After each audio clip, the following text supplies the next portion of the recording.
hoje a gente tem um assunto muito importante, um assunto interessante que está sempre em busca de inovações. Na verdade, a gente quer saber os cuidados oncológicos no SUS. Como que a gente tem visto, o que tem acontecido com relação a avanços, com relação a desafios? E eu trouxe aqui grandes nomes para falar com a gente. Nós temos aqui o doutor Roberto de Almeida, seja muito bem-vindo, que é diretor-geral do INCA, muito bem-vindo. E também o doutor Paulo Hoff, que é professor de oncologia da USP, seja muito bem-vindo. Eu queria começar, doutor Roberto, falando um pouquinho sobre essa questão, quando a gente fala dos avanços oncológicos no SUS. A gente, claro, falando de pacientes oncológicos, existe uma ponte gigantesca com relação a pacientes que podem fazer tratamentos em hospitais particulares e pacientes que fazem no SUS por questões de tempo, né? Embora tenha teria que fazer em 60 dias, né? Entre um diagnóstico e começo do tratamento, a gente sabe que, na verdade, isso não acontece, né? A gente tem visto avanços nessa área, doutor? Eu acho que a gente, primeiro, essa questão que você está pegando especificamente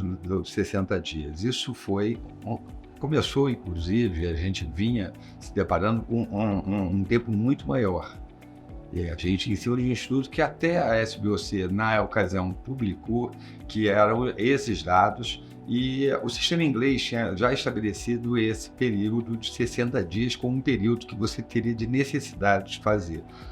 O que acontece? Isso foi um referencial. A gente tem estados hoje no Brasil, como o estado do Paraná, que consegue dar 80%, talvez por uma organização melhor. Mas estados como o Rio de Janeiro, que embora um grande centro, entendeu, um grande estado, ele está em menos de 50%. Isso varia muito de um local para o outro, mas é um ponto referencial. Por que isso é importante? Porque o sistema tem gargalos e a gente tem que reconhecer esses gargalos. Quanto mais a gente demora no início do tratamento, mais chance da doença evoluir, mais dificuldades da gente ter um tratamento efetivo, mais maior custo isso pode representar também. Então, eu acho que as leis são criadas no sentido de estimular e dar uma meta. Aquela é a meta ideal para você fazer. A questão do sistema público e suplementar, do SUS versus do suplementar, isso é uma questão que a gente tem que primeiro olhar, que esse universo ele tem hoje uma desarmonia como um todo, seja na saúde suplementar, seja na saúde pública. A saúde pública sente mais. A gente naturalizou também uma certa distância dos tratamentos, como se fosse possível tratamentos diferenciados. Isso é diferente de outros sistemas públicos que a gente tem, como o inglês, que a gente se baseou para construir o nosso sistema, ou o sistema francês, por exemplo. A gente tem que tentar aproximar. O grande problema é como a gente vai fazer, o grande desafio é como é que a gente vai fazer para caber tudo dentro do custo, dentro do orçamento que a gente tem. É um desafio muito grande com toda a linha de cuidado do paciente com câncer. E o doutor Paulo falou justamente, pegando a deixa desses desafios, né? Hoje em dia, a gente sabe que os desafios acabam sendo mais ou menos os mesmos, né? Mas em épocas, alguns desafios são maiores, outros vão diminuindo. O que a gente tem como principal desafio nesses tratamentos oncológicos no SUS hoje em dia? É essa questão para onde vai o dinheiro? É pouco dinheiro, a gente direciona para prevenção, para o tratamento, não tem dinheiro suficiente para nenhum dos dois. O que você acha que é o maior desafio hoje em dia? Bom, primeiro quero agradecer por estar aqui com vocês hoje e gostaria até de dizer para quem está nos ouvindo que talvez o maior desafio seja algo que nós todos estamos sentindo no dia a dia. O câncer é uma doença com uma incidência crescente no nosso meio. O Dr. Roberto Gil vai lembrar, 15, 20 anos atrás, nós falamos de 350 mil casos por ano, novos casos de câncer por ano. Para este ano são mais de 700 mil casos. E a estimativa é que o pico no Brasil vai chegar perto de 1 milhão de casos novos por ano. Então, o grande desafio é isso. Você tem uma doença que é uma doença complexa, uma doença que é cara de se tratar, exige uma infraestrutura especializada e tem uma incidência crescente. Entre aspas, é uma epidemia de câncer no mundo e o Brasil não está fora dessa realidade. Então, o grande desafio é como você estrutura o sistema para dar acesso às pessoas que precisam.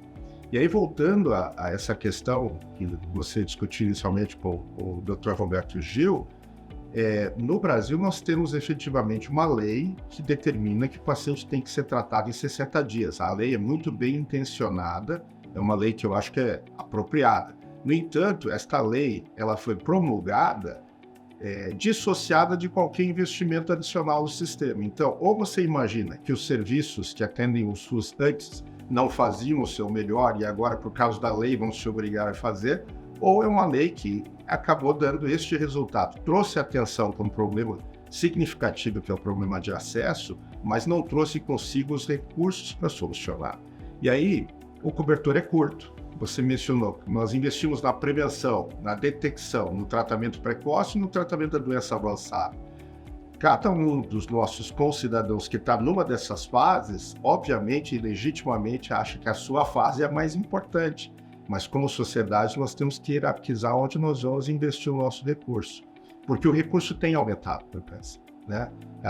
Eu acho que isso é preciso que se diga que os últimos governos, independente de matiz ideológica, nos últimos 15 anos, vêm incrementando recursos para o tratamento do câncer. A questão é onde você coloca esse recurso incremental e, obviamente, pelo aumento do número de pacientes e da complexidade do tratamento, talvez tenha que se aumentar ainda mais, talvez não seja o suficiente.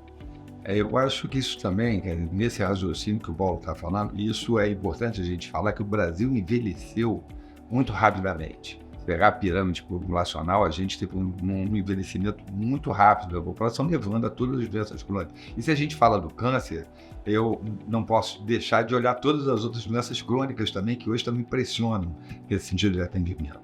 O que a gente tem que tentar olhar e cada vez mais? Tentar prevenir o que é prevenível. Eu acho que isso é uma questão fundamental.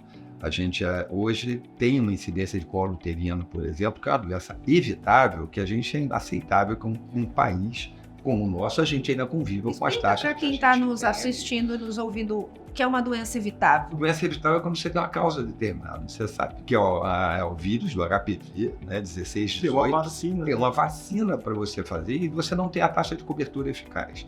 Você tem a chance de você fazer diagnóstico de lesões precursoras, quer dizer, lesões que ainda não são câncer, mas que vão se transformar, que se você tratar, você interrompe esse processo. Você pode fazer rastreamento. Quanto mais cedo você pegar a doença, mais fácil e mais efetivo é o tratamento.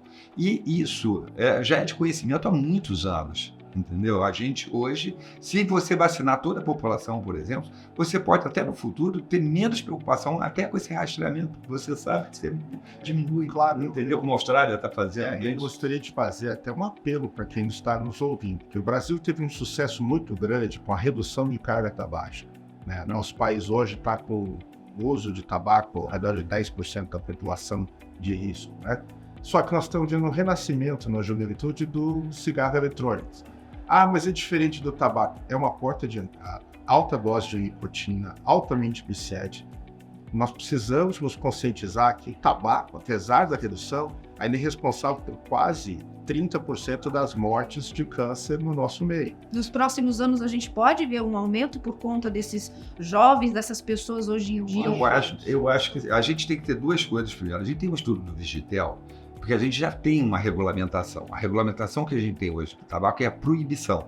A gente não pode nem comercializar, nem a propaganda do tabaco eletrônico. Nós estamos falando do tabaco convencional. Tabaco convencional, a gente tem uma série de medidas de regulamentação que vão servir para qualquer produto de tabaco, então não precisa se criar uma regulamentação. O que a gente tem que ter é a manutenção da proibição da comercialização da propaganda, porque isso, embora a gente tenha visto o aumento perceptível, isso é em segmentos da sociedade, em segmentos mais diferenciados, que têm acesso a esse produto pela internet, ou por importação ilegal, ou por comercialização ilegal, mas que podem pagar esse preço. Mas por que isso é importante que a gente mantenha? Porque o cigarro eletrônico, ele foi pensado inicialmente como um redutor de risco.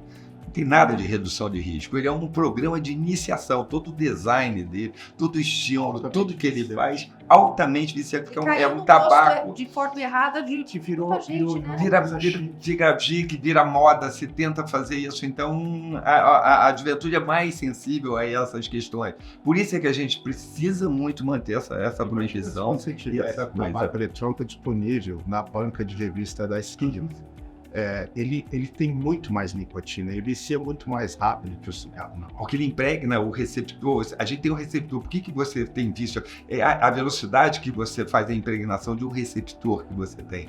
Então, isso, quanto mais rápido, e o tabaco aquecido faz isso, e a concentração de nicotina também, então isso cria dependência muito mais rapidamente. Então, aquela pessoa, e o que acontece? Aquela pessoa que começa a usar o tabaco eletrônico, numa ausência dele, ela volta entendeu? Para o cigarro convencional. Ela volta ali porque ela teve o acesso ali. Então, isso é importante a gente combater na prevenção. Por quê?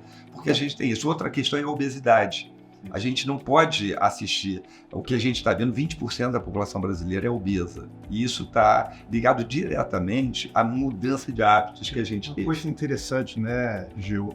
Nós estamos passando por um momento em que e acho que adequadamente a sociedade busca respeito, diversos grupos da sociedade querem ser reconhecidos, etc. Então, já deixar claro, né, Gil, não é uma discriminação contra quem é obeso. O problema é que a obesidade é um fator de inflamação que leva a uma série de doenças importantes. Com a queda do uso do tabaco, a Sociedade Americana de Oncologia já estima que a obesidade será o principal fator de risco para câncer evitável no mundo.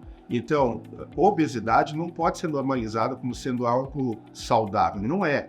A pessoa tem que ser, obviamente, respeitada, mas nós temos que tentar ajudar essas pessoas a acharem um mecanismo para reduzir esse risco.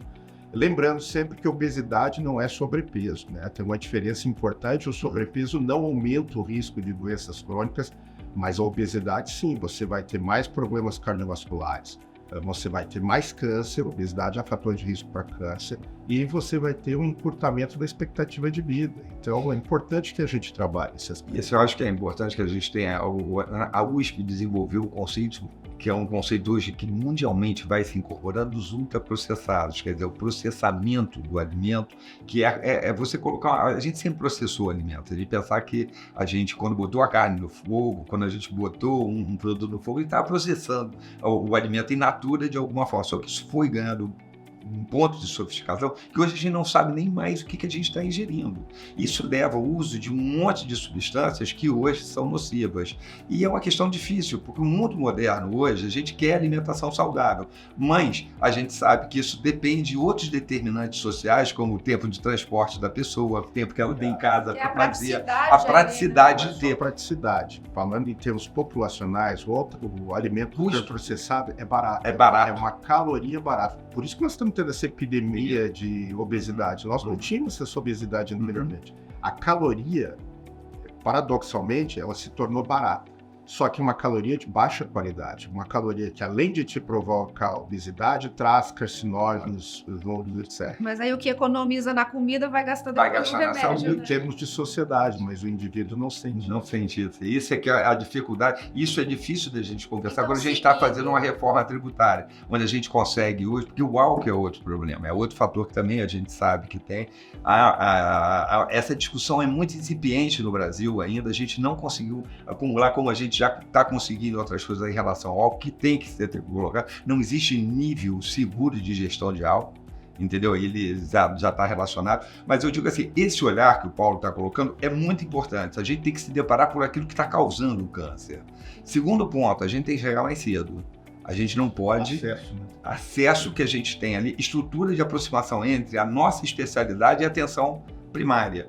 O médico de família ele tem que estar atento a algumas coisas para ele poder saber que a sua intervenção ela vai ser fundamental no reconhecimento para fazer o diagnóstico e isso está encaminhando, né, Gil? Como profissionais e como membros da sociedade, nós tendemos a focar muito, por exemplo, no acesso a novas terapêuticas, que frequentemente são tratamentos importantes, mas que não são curativos. São tratamentos que vão prolongar a sobrevida nos estágios muito avançados da doença.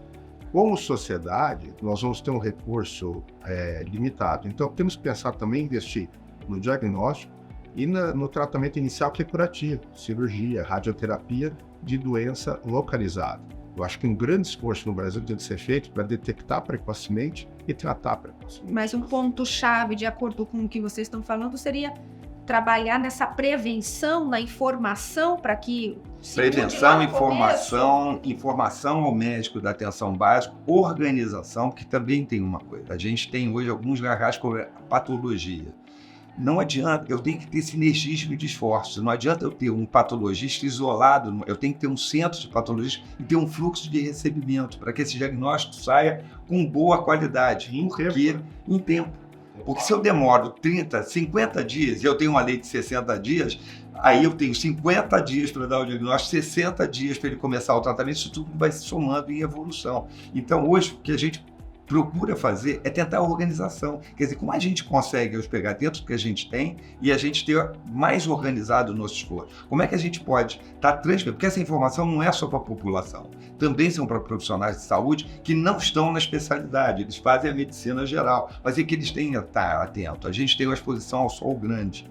Os médicos, às vezes, não são preparados, por exemplo, para fazer reconhecimento do próprio melanoma que a gente tem ali e aquilo passa desapercebido. Então, a doença fica avançada lá. E é uma doença de alto custo posterior.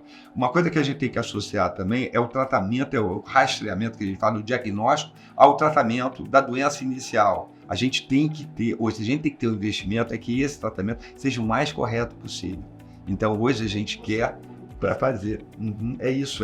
Por que a gente vai formar bons profissionais? Que aquela primeira abordagem dessa doença curativa, se ela não for bem feita, estão perdendo a janela de oportunidade. Então, a gente, como eu falei, a organização desse sistema dos esforços são fundamentais. A gente tem um problema no Brasil. 2 problemas que eu acho importantes. Primeiro, a gente tem poucas redes de relacionamento entre os hospitais. O câncer está exigindo isso. Segundo, a gente tem muitos vazios assistenciais de não ter hospital e não ter profissionais. Esse que quando eu olho o mapa do Brasil, que tem a concentração no sul e no sudeste, né, a pessoa vem fazer a formação assim e às vezes não consegue voltar, não consegue porque não encontra lá. Então a gente tem que começar a fazer isso. É diferente de outros países onde já se organizaram com outros centros, mas isso vai ter que acontecer naturalmente. Mas apesar desses desafios, o que vocês têm visto, já que trabalham na área, de avanços nesses últimos anos com relação à oncologia no SUS? O SUS disponibiliza hoje vacinas para hepatite e vacinas para HPV. Se nossa população se vacinasse só essas 2 vacinas, HPV e hepatite, reduziríamos em mais de 8% a incidência de cânceres potencialmente fatais. Câncer de cabeça e pescoço, câncer de colo uterino, câncer de peitos, canal anal, câncer de fígado. Então, veja, e nós temos visto uma reação contra vacinas, uma coisa inacreditável, né? De repente, ciência virou algo fácil de bater no WhatsApp, né? Mas assim, vacinas salvam vidas. Esse movimento anti-vacina está fazendo um grande serviço para a população, inclusive em relação ao câncer, né? Depois, se nós trabalharmos a população a se tornar mais ativa, fisicamente ativa, eu costumo dizer, né, Gil, é melhor você ser gordinho e ativo do que magro e sedentário. A atividade física diminui a inflamação, que é o problema da obesidade. Então, se você tiver uma atividade física regular, minimamente caminhar, você já vai reduzir. Então, temos que trabalhar com esse aspecto de redução do risco. E o SUS tem tentado trazer justamente o diagnóstico e o tratamento precoce, incorporando novas tecnologias na medida do possível, que é algo que tem que ser feito com muita parcimonia e com muito cuidado. Eu acho que o SUS tem avançado, mas obviamente precisa avançar mais. Outro ponto importante, talvez me permita colocar aqui, nós temos que parar de vilanizar, por exemplo, a saúde suplementar. A saúde suplementar tem tanto, o SUS tem tanto. Cada paciente que tem saúde suplementar deixa de onerar o SUS, está ajudando o SUS, né? Nós temos um sistema que se ajuda. Então, eu acho que hoje nós estamos evoluindo no caminho certo, nós precisamos acelerar essa organização. Eu acho que o Paulo, a primeira coisa, quando a gente tem um sistema que está estrangulado, que você tem que diminuir a chegada de pacientes. Se eu faço a prevenção, eu diminuo essa pressão, esse funil vai ter menos gente ali. Isso é importante. E como ele falou, essas questões estão no alcance de todo mundo. É estabelecimento de políticas que a gente tem. A questão da vacina é importante a gente colocar, porque algumas pessoas colocam que isso é um direito individual. O movimento anti-vacina fala, eu posso optar ou não. Mas você não pode optar alguma coisa que prejudica a sociedade como um todo.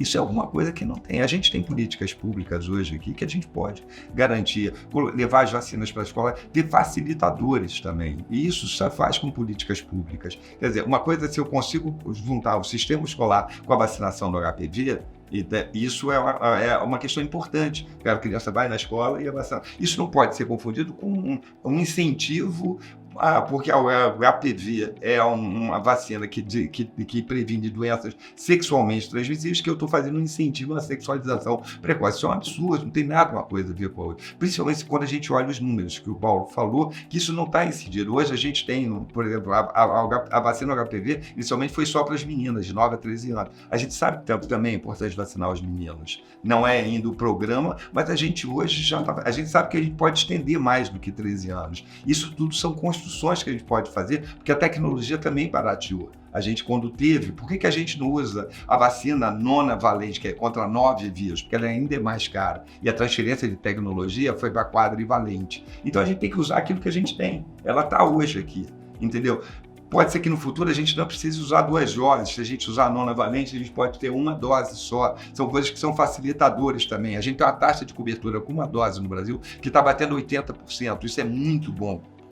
Mas a 2ª dose já cai para 50%. Então a gente tem que continuar discutindo isso. Se eu consigo hoje colocar a questão do sedentarismo, do combate à obesidade, da boa alimentação, isso tem um impacto enorme.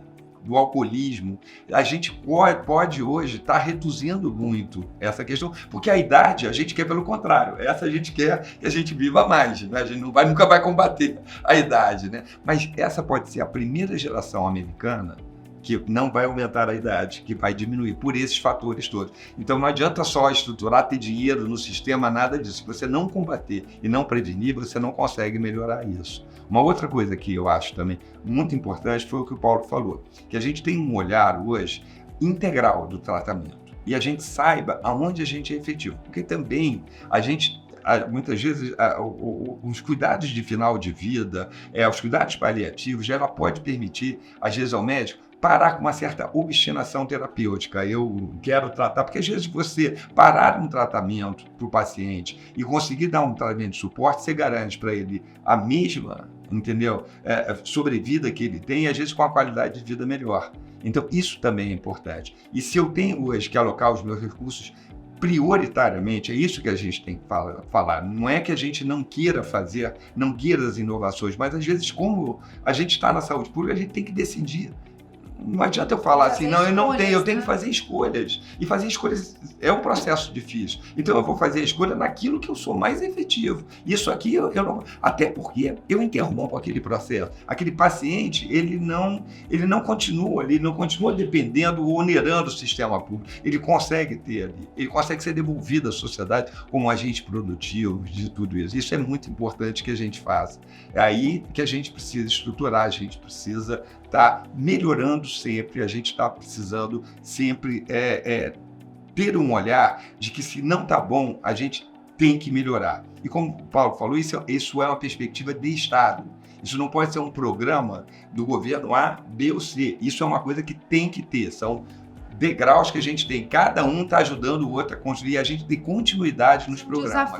Desafios constantes, entendeu? Para a gente ver isso ali. E a pandemia mostrou como o SUS é importante. A pandemia mostrou como é bom ter o esforço científico junto, porque muita gente fala, a vacina foi muito rapidamente desenvolvida. Não, você teve um esforço coletivo, que era um problema mundial. Então você conjugou em força, você pegou tecnologias que já vinham sendo desenvolvidas até de outra maneira e você conseguiu converter numa vacina que mudou a história da doença, né? Não queremos passar isso desta maneira como a gente passou. A gente precisa aprender alguma coisa, né? Os desafios continuam. Olha, o bate-papo está riquíssimo. Quem está nos assistindo, nos ouvindo, com certeza ficou assim como eu, de boca aberta. A gente solta vocês dois aqui, vocês vão falando, a gente só vai prestando atenção e colhendo todas essas informações, mas o nosso tempo, infelizmente, acabou. Vou deixar um espacinho, então, para as considerações finais agora com o doutor. Pode falar um pouquinho, então, só para a gente finalizar. Eu gostaria de ficar muito mais tempo ouvindo vocês, porque, de fato, a gente fala do SUS, existem muitos desafios, muito que melhorar, mas quando a gente compara lá fora com outros países que sequer têm, e a gente vê o tanto que a população gasta